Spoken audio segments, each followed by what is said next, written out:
إسلام أباد، أبلغت الحكومة لجنة برلمانية أن إنقاذ سفينة الشحن التي جُنحت على شاطئ سيفيو، كاراتشي، كان من مسؤولية مالكي السفينة وشركة التأمين.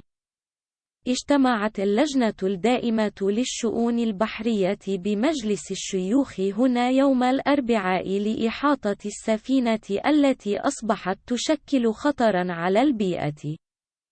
قال سكرتير وزارة الشؤون البحرية رضوان أحمد إن هينغ تونغ 77 كان ذاهبا إلى إسطنبول، تركيا، من شنغهاي، الصين، ولم يدخل ميناء كاراتشي، كان في المياه الباكستانية لتغيير أفراد الطاقم.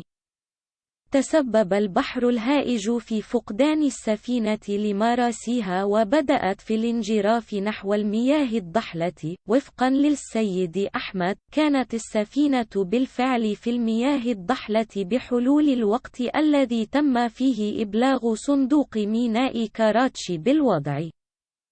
أعرب خبراء البيئة عن مخاوفهم من أن النفط الذي تنقله السفينة يمكن أن ينسكب، مما قد يلحق الضرر بالبيئة. قال إن السفينة كانت ترفع علم بنما. علم الاجتماع أن السفينة وصلت إلى شواطئ باكستان في 17 من يوليو.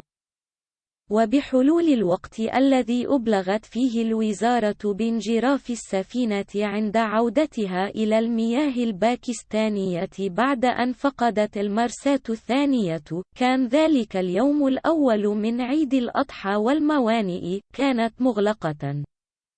استفسرت رئيسة اللجنة روبينا خالد من مسؤولي وزارة الشؤون البحرية عما إذا كان إغلاق الموانئ في الأعياد الدينية ممارسة عالمية، لكن سكرتيرة الشؤون البحرية فشلت في إعطاء إجابة محددة.